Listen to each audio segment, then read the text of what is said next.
some of the conversations that we have with youth ministers is the biggest conflict is between them and the senior clergy. Ministers and mostly young ministers, they have not understood the vision of the whole church, and there are so many things they want to do. So there's a misalignment, but at the same time also there's miscommunication. Part of mediation is leaning in and listening. If there's something that is lacking in our churches and in our ministries, it's listening. Hi everyone, my name is Daisy. And hi, my name is Ruth, and welcome to the Rooted and Ready podcast by NAYNET. We are so glad that you're here and we're so excited for this new journey. Welcome. And today in studio, we have an exciting guest with us who we are going to allow to introduce himself. Hi, Gibson. And I'm the guest. Yeah, so it's amazing being here. Thank you so much for the invitation. I'm Gibson. Ngome, love the Lord as my personal savior, serve as the ministry lead at Alpha, and also run a church with my wife. We have 2 amazing kids. And it's amazing just to be part of this conversation today with you ladies. We're so glad you're here. Yes, thank you. Karibu sana. So Gibu, we want to talk about this thing called conflict resolution. We just jump right into Let's it. just go direct. Hakuna ati waiting for things. And it's said that although conflict cannot be avoided, it can be managed. Yeah. So just want to talk about that conflict resolution ministry. Yeah. That yes, we live in a world where we will butt heads here and there. Yeah. But what can you describe this conflict resolution ministry as? I think I will say, for starters, since it's a Christian podcast, we've been, as Christians, we've been called into problem-solving ministry. Yeah. I think the first time we got born again, the first challenge that we face causes us to make sure that we build capacity to solve it. But also now it becomes even much interesting when you get into leadership and you continue growing as a Christian. So you have to build skills and capacity on how you can solve problems. Whether you like it or not, there are problems that we solve. So it's important for us also to have this conversation, because I don't think churches have realized they have a conflict resolution ministry, because what they do in counseling, mediation, and lots of other things. So what I describe to be a conflict resolution ministry is just maybe an initiative within the church and even without the church, because there are other conflicts that are happening outside the church, to address some of these conflicts that we face on a daily basis. Because where there are humans, that's what you've said. Where there's humans, there'll always be conflict. Yeah. So true. Where there are people, you can't avoid conflict. You can't avoid conflict. Yeah, it's how to manage it. Yeah. And maybe just to follow up on the question and ask, what are some of the causes of conflict that we see in youth ministry and in church? I think when we say youth ministry, it cannot be separate, apart from, of course, there are movements that are happening right now, but youth ministry is within the church ecosystem. So one, of course, biggest cause is people. People will always come, and because they are different perspective. Everybody has a different desire. Everybody has a different plan. But also at the same time, now when you speak about youth ministry in church, is because the biggest one that I've really faced, and some of the conversations that we have with youth ministers, is the biggest conflict is between them and the senior clergy. And within there are things that they can easily sort, but the biggest one is more with the senior clergy. There's something we started called the round tables, and we bring senior clergy and we bring youth ministers here and we bring them together, but you realize that they are speaking different conversations. So I think one of the things that we deduced from there was I think misalignment on the vision. That is a major one, because ministers and mostly young ministers, they have not understood the vision of the whole church, and there are so many things they want to do. So there's a misalignment, but at the same time also there's miscommunication of I really want to align in the vision, but I really also don't understand the vision. So there are miscommunications in between the 2 different parties, and you find there are conflicts that arise from there. And then the last one is unsaid expectations, where as a youth minister you love to support, but the senior clergy, the support that he wants is in a different way. For the conversations that we've been having, a senior clergy will be, if he sees you there and you're available, he's good. but you come with some creative things that you want to do for the ministry. And then it's like, I really don't understand this thing but it's only that you are meeting a different expectation apart from what the senior clergy wanted for you to meet. For him, he wanted a keyboardist. You are bringing a DJ. You're coming with a decks and some of those, some of those. So those are some of the things that you've kind of experienced just from being on ground. And having conversations in different concepts and all. Wow.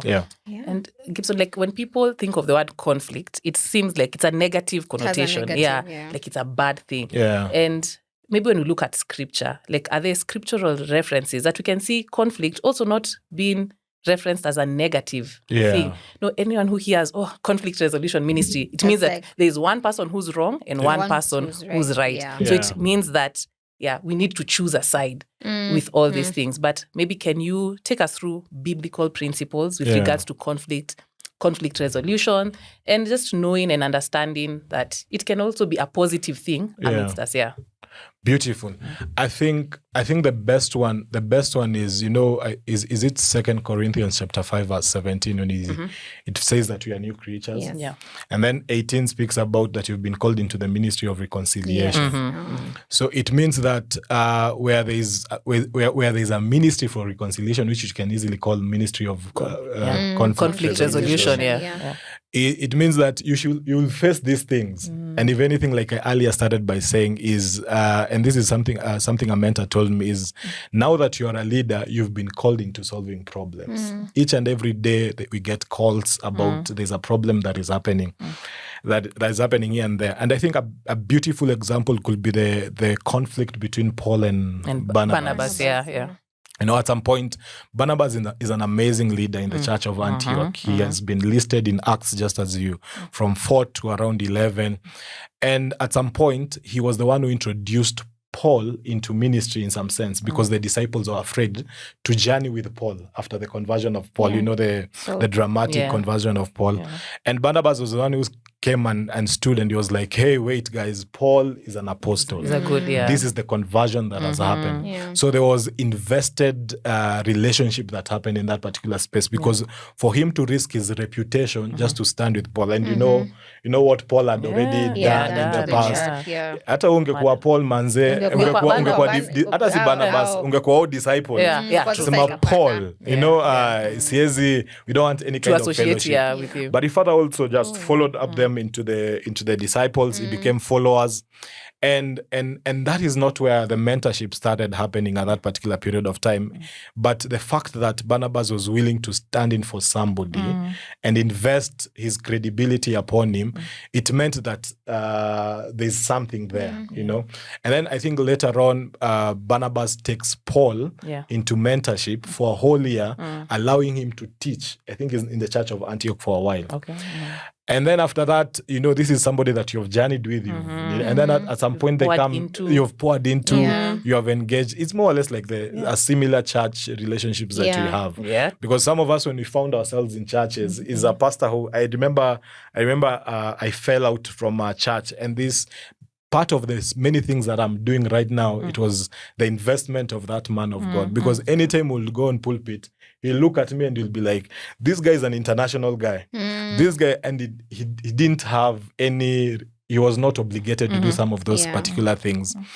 And that's Barnabas for you. Like he was all out for Paul and all. And then at some point, just Paul decided to say, no, I'm not, we're not going with Mark. And Mark was also invested interest. It was like Barnabas' buddy or something. It was also like the same thing that Paul had seen happen, Barnabas wanted to do to Mark. And that's where they fall out.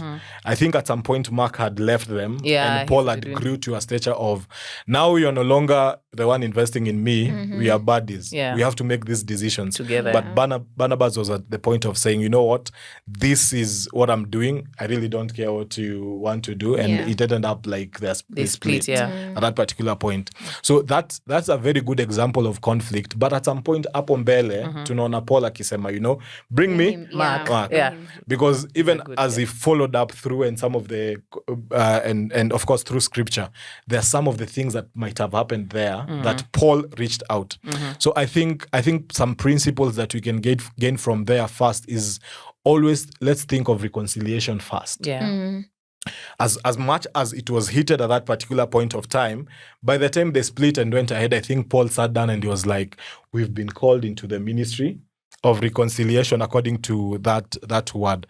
And there's a portion in Matthew, I think Matthew 5, when you read, I think from 21, 23 to 24, it kind of says, when you go to the altar and you think somebody has something against you, sometimes we interpret that in a wrong way. We say when you have something, when you unaendanga kwa altar I feel, by the way Ruth alinikosea. Siyo inasema ukifikiria kama kuna mtu akona kitu, it means that you sit down and you think of maybe that guy didn't look at me right.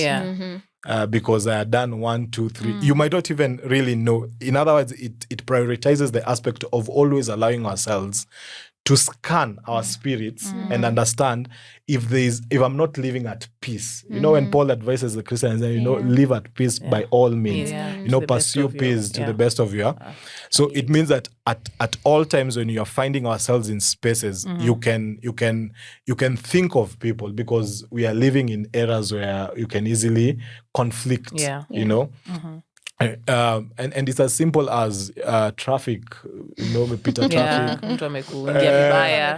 The other day passed somebody and this Indian guy was turning red, and I was wondering, what have I done to this guy? My window zilikuwa zimepanda juu tu kabisa, so nikiteremka naona jamaa na teta, so kumbe I crossed him somewhere. So I was like, nataka kusimamisha dinga. The first thing was, why is this guy speaking like this? Hata mimi tunaweza ama tu nisimamishe gari pale mbele tutoke chini tuonge. But the first thing scriptural is think of reconciliation first. So I was there trying to, when you think about that, is more or less like Matthew 5:23. That when you're going to give a sacrifice and when you're going to, and even sometimes we find ourselves in those situations when you're heading to do a sermon in church. And then umeletea msee juu, alafu then you go to church and remember, there's this guy. That's something, So I think those are part of the principles. And another one, maybe you can mention just even as we go, is humility. The fact that it takes a lot. It does. For you to accept. And that's Paul. He says, bring me Mark again. Ndio aseme do. Mark unajua venye alinichuja. Unajua venye tulikuwa tumekosana. But it was Paul who initiated. That's humility. It's so hard for you to allow yourself to reach out. And even right now in youth ministry, and that's why we kind of started the round tables where we are bringing senior clergy, because in Kenya we've had lots of fallouts between senior clergy and youth ministers. And if we have conversation with them, over time we thought maybe these youth ministers are they're full of pride. And then maybe the senior clergy, they're just old. They don't understand the times and the season. But we later realized there's a level of humility that both of them, they have not embraced. Where they come and see, because humility, it means you're going to, quote unquote, the oppressor. Or you go to the person that has wronged you. And umwambie, by the way, sijaielewa kanini atusikizani siku hizi. Can we go back to that scenario? It might be nasty, but it takes a lot of humility just to, and that's scripture, we treat each other with humility. I think that is at least some some of it. There's still more. So I like what you've said, and maybe to just pick up from what you've said is that one of the reasons why we're experiencing a lot of the conflict is one, misalignment of vision and also miscommunication. And maybe just to talk about that, and even with a round table that you have, bringing senior pastors and youth pastors to the same table and saying, let us discuss, let's see where we find common ground, even in this conflict resolution. So what are some of the trainings that churches can embrace? Like that one is a good one. Anywhere there's communication means there is need and there is desire to grow and to resolve the conflict in a healthy way, as Ruth has said. It doesn't always have to have a negative connotation to it. So what are some of practical trainings that churches can do, or even faith-based organization to ensure that there is proper training for conflict resolution? I think there are two. One of them is mediation skills. Of course, there are a number of organizations that offer that. But also, personally, I think all ministers should go through mediation skills in the sense of you need to think of reconciliation first. Yeah. It's happening. We're in the deep. It's bad. But at the back of your mind, you're always thinking of how can we reconcile and how can we make things even much, much better. So that's part of mediation where you're always bringing people together. I don't know if you've been into spaces and ministries where and I saw this also happen in one of the places where it's even the person who's supposed to mediate that is causing fuel to the conflict. Alikuambia hivyo. And you're the one that you have gone for. You've gone and you're like, okay, so Pasi, there's this thing that is happening. Unasikia Pasi amesema, I knew that guy. That guy is one of the problems in my church. So what happens is that this guy goes with a different other layer and says, even the authority, they know this is the cause of the problem. And then this other guy comes and you are like, this is what happened. And then Pasi yako like, nini mnasumbuana?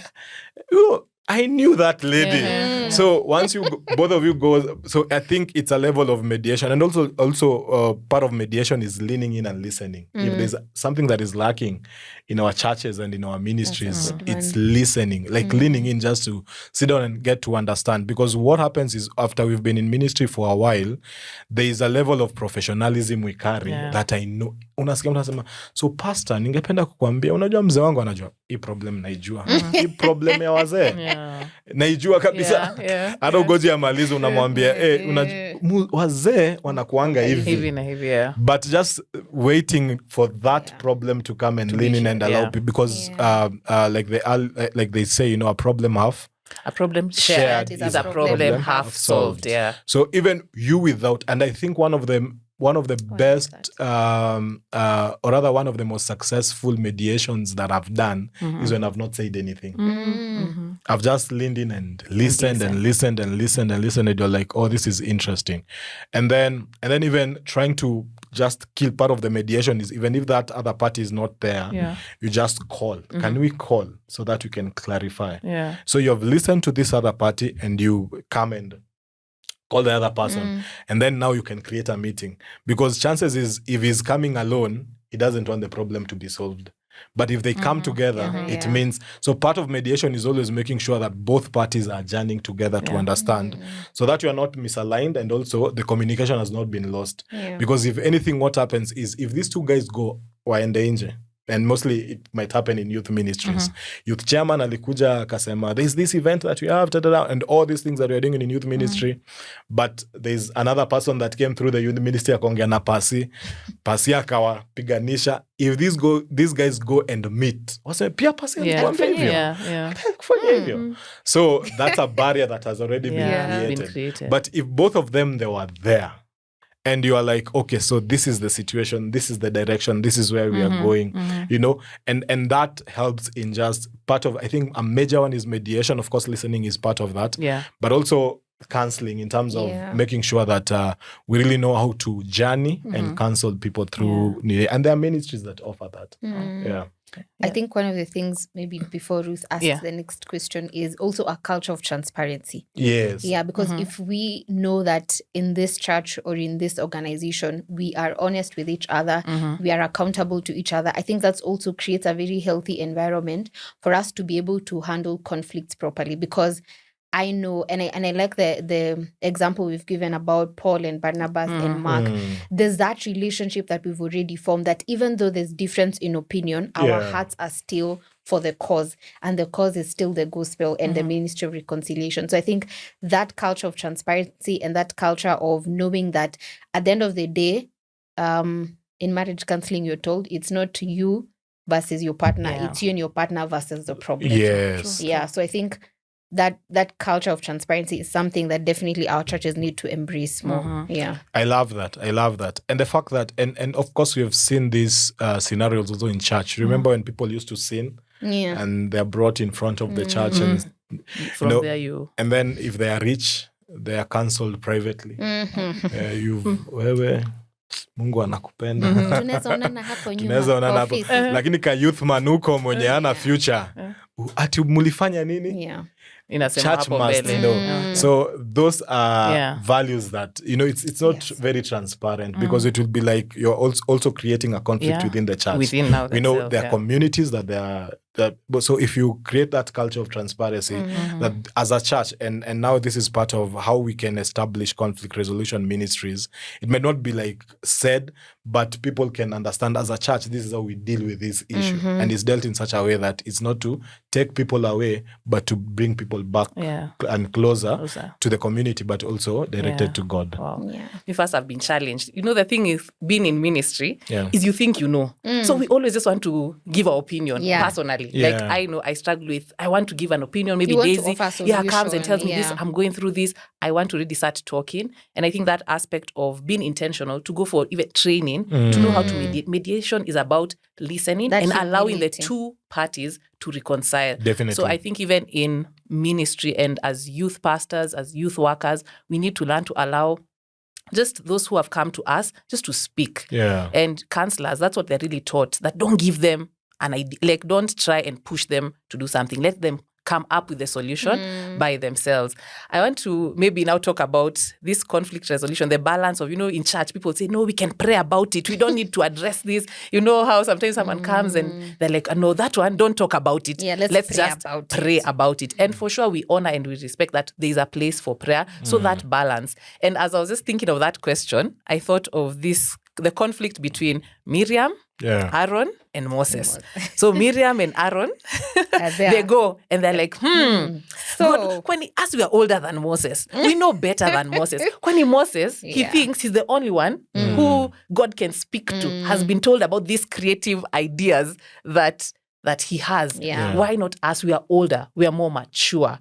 And God was using Moses at that time. And now God had that conversation and he was so angry. But then what did Moses do?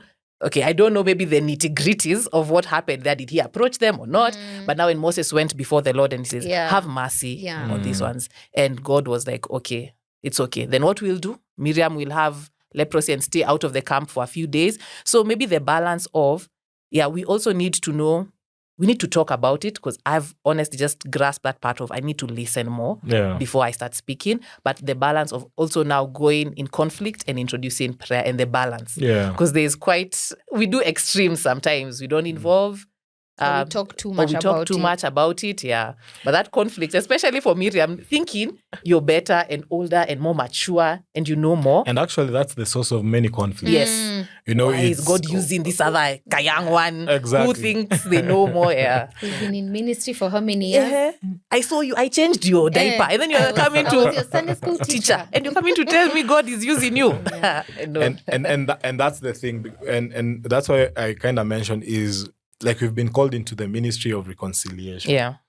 As believers, even evangelism, what we do is just reconciling people back to God. So, but the biggest cause is pride and ego, in the sense of, I'm not listening. Already there's a judgment that you've placed on people of, by the end of the day, you can't, I don't know if it's the same thing that happens even in offices. It's like, we've been in this office, I've been doing this thing, and then this girl is coming with bright ideas which I implemented 19 years ago. It's only that the times are different and all. So, and somebody will sit down and will be like, nah, this guy can tell me anything at that particular space. And that's like Moses and Aaron and Miriam. Of course, God was involved with part of it, but I love that Moses went back into the place. So when you're going back to the place of prayer, it should be a place of have mercy, Lord. But not a place of I'm praying for these guys to understand that I'm the one who has been called. So a balance in prayer should come in the sense of you're always praying for people to understand the saving grace and mercy and the back plan, because even there are things that we receive in prayer that you cannot easily come and share, and that's why even getting a posture of listening is much important. When people come and they're like, okay, there are all these things, other than just saying no, we're not doing this because I'm the one in charge, is can we take time and pray over this and then come back? Even when people are heated because a conflict is a heated argument and disagreement, you find you can find yourself in a space, maybe at the heat of the moment, that's when people have come. That also is a good place of, okay, let me lean in and listen first. But also, even without answering, you place yourself in a place of vulnerability. Because most of the times also what you've said is we always think that we know. We know. But when we lean on prayer, and also as a minister, when people come and you're like, okay, I think I've heard you guys, and this thing, it needs the intervention of God. They get to value the place of prayer, but also you've calmed the situation at some point. Because you won't be quick to start saying, this problem, it's Matthew. But both of them, they are still in a heated. Even if you clearly see where the problem is, you involve God in that space. You're actually telling them, my friend, I'm not the one here to solve your problems. I'm just invoking the presence of God. And even when they go back, they can kind of see the sense in that. And that's I think that's the balance that you've kind of mentioned, where we need to know the place of prayer, but also the place of speaking. Yes. And I think a major part of it still goes back to the place. And I think Moses was more or less like wise in leaning in and just keeping off, but at the same time he was trying to listen. Because the idea was, I don't want any one of you to be attacked by the wrath of God or something of that sort. So I think also we should not shy away from problems, because again, you've been called into conflict. If anything, there are spaces where you pray and God leads you to the conflict that is happening. So if it means calling people and being so. Also, another place of prayer is the place of guiding into solving the conflict. If there are people that might not come, but you can clearly see the conflict. And most churches split like that. You know, mse alitoka church akaenda na washirika kama 20. Alafu nasema, I can't go back to that brother. Mi says, alienda na church nusu. No. It just, and even some young ministers where at some point they feel, I'm fed up in this space. I can go and do my own thing. You're endowed. You're spiritually, you are graced in that particular space and area. It means also sometimes it's just leaning in and that clergy going and saying, hey, let's talk about this thing. What's happening? And just back to the round tables is we've realized even sometimes both of them, they're in both different worlds. They just don't know what's happening. But somebody just said, because I'm a senior clergy, I can't go and approach. But if you've prayed and you've clearly given the guidance and I can approach and you can have a conversation, that could be another good place for you to use prayer for. Wow. That was so I just so many things, but just that the prayer, I like that example for Moses, because Moses, he pleaded for mercy. That just even shows how even senior leadership in church, when conflict has come, because the first response is usually, why are they questioning us? Why do they think they're right? Definitely. Just that place of humility and that place of going back to the Lord with such a heart to just be merciful on them, even in this that's happening, just show mercy. That's such a place of, I think, even as leaders, for us to come back to God with such humility and, even as senior leadership, to still cover the people that are questioning with the mercy of God. That's very deep. So I think a number of us, even in that just point, our culture is that we fear confrontation. So some of the conflicts that happen is only that even if you've prayed and you've told God and confront that situation, you are like, is there a nicer way? Is there more Christian way? We think like confrontation is not like not Christ-like. And there's so many times Christ actually confronted someone and said, what you're doing, handle it this way. But now I also pass, for sure, I really don't like confrontation. I don't like. I'd rather. Is there another way? Let's just pray it out. Let's just let me just pray it out. And then there's that verse you had mentioned that Jesus had. That offense will surely come. Yeah, it will. But woe unto the one that is causing the offense. Ooh. So also finding ourselves, and that kind of also speaks into why we don't kind of like to confront even at the same time. But we've been called also into that particular space. It's only just understanding what Ephesians say, that we correct in love, if it's correcting. But love should be like the first thing that is leading us to that particular space. Yeah. And I think maybe also another thing will be power dynamics. The power dynamics that we are having in church.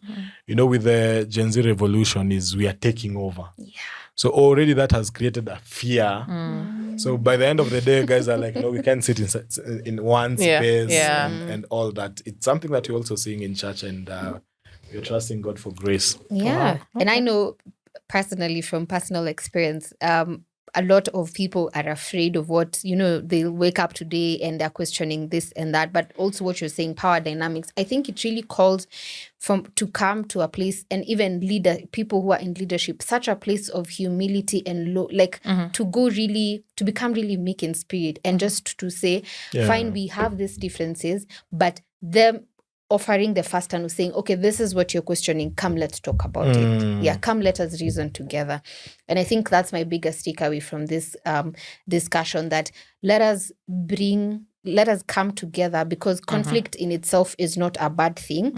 So let us address it in a healthy way. Let us address it in a more, in a healthy way, and in wisdom. I love that. I think also just what you've mentioned, we how do we call it? We should not be waiting for conflict to happen, but we should be equipping ourselves to solve conflict.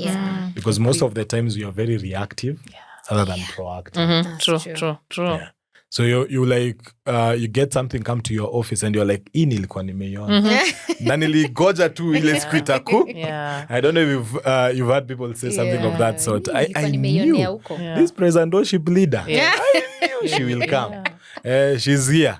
So ulikuwa umempangia the punishment, but if you already knew it and you had kind of saw it, you could have been proactive enough just to make sure that thing has been sorted before it becomes a large fire. Wow. I think also, I don't know if you'll touch on this, but the place of it's okay to separate after that. You see, like Barnabas and Paul. Good men, 2 good men. But then they said, okay, now let's just go separate ways. Barnabas said, I'll go with Mark. And Paul said, I'll go with Silas. And they still went and did great things for the kingdom. You know, sometimes now when someone separates, it's like, like now you've separated from me. Even your ministry will go down. There won't be that, like you will not do anything for the Lord because we've now disagreed. We've had differing opinions. Sure. Barnabas and Paul had differing opinions. It wasn't a matter of their foundational understanding of Christ. It was just that they saw that's not the path I should go. Maybe to touch on that as we come to an end, because we've understood the place of listening, the place of prayer, the place of balance, but now the place of it's okay sometimes to separate. And that's a deep one, because that's also a really huge concern and a really sore point of conflict, because why do you think you should leave? If we've reconciled, we should be why together. Are you still Definitely. No, I think I love that in the sense of it's part of the formation of lots of body and ministries, you know. A lot of huge ministries, they came from separation, even like from church history and all. Even Pentecostalism, something of that sort. It comes from a number of separations. But I think also the thing is we should know how to separate, even breakups. I was consistently when I was like ministering in campus. I used to be the youth pastor there in our campus, and early in the ages, I used to tell people I offer prayers of separation. You know, where we are coming and praying well. Even part of the worship team, and when you're moving to a different church, if there's anything that we believe in, even with my wife, is we have to let you go well. Oh God. So if we are praying you out, we are covering you and you're praying you, that kind of creates a space for you to always come back, even when things don't work. And that's what the situation said with Abraham and Lot. You know, it was like, let's not have a lot of disagreement in this. You just choose where you want to go. But if anything, I will still come and help. Still come and help, you know. True. And sometimes it's not just about, like, conflicts is not just about right or wrong. Sometimes it can be right and right. It's only that there are different perspectives. You know, the number 9. You know, on this side. On this side, somebody is seeing a 6, another one is seeing a 9. Yeah. So none of them is wrong. Yeah. None of them is wrong. All of them, they are right. Yeah. But sometimes it's just allowing for them just to go into separate ways. But also, God has different experiences for them at that particular point. There's a space that Barnabas could not have taken Paul at that particular time, and his understanding. But through our investment as human beings, most of the times we feel that I've invested so much. And then you're going. Where are you going? And I've poured so Where much are you going? I'd already had this plan for you. Yeah. And also, I think that's the biggest thing that even the church in Kenya, a lot of elder and senior clergy, they feel I've invested so much, I had big plans, but at the same time is you are going, you know. So, but what we keep telling them is that you don't have to release those guys with curses. True. Just pray over them, and with such heaviness, pray over them, remain friends, and if anything, we'll see the whole plan. Because for now we know in part, Deuteronomy. We know in part, but we can. There are things we can't just see the bigger picture. Yeah, that's true. Yeah. Wow. Oh my God, that's. Hey, guys. Yeah. And I think it's really a heart issue because even for someone who's made maybe an investment in your life for 10 years, I really love what you've said, that they're able to prayers of separation and prayers of covering. That even, I think it really is a heart issue, especially for the one who's letting the other one go, knowing that you cannot have better plans for a man than God has for them. Definitely. Yeah, that just, really that heart issue of knowing I can release them and the Lord that has applied this far will still continue. Oh my God, that's really blessed my heart. Thank you so much, GIBSON. Thank you. This has been so enlightful, and so I really hope you've enjoyed the session and everything that we've been able to discuss. There's definitely so much more we can discuss, and we are open to even your questions. Please feel free to engage us in the comment section. Any questions you would like for us to answer or would like us to expound more, please leave it in the comment section. And really, GIBSON, thank you Thank you so much. And guys, please subscribe, join the family, come. Let's grow this community, let's encourage one another. You know, NAYNET, like the core vision is to equip, to empower, and then now to release them to go out. So let's come together and join the family. And guys, I know you're looking at this space and like, wow. So beautiful. So nice. Imeweza. And we want to thank one of our partners, Kuza. This is their podcast studio. Yeah, beautiful space. Really Please also just check them out online, see what they're about, and be able to build our faith together. Let's build this kingdom of God together. Yes. So thank you guys, and be blessed. Bye.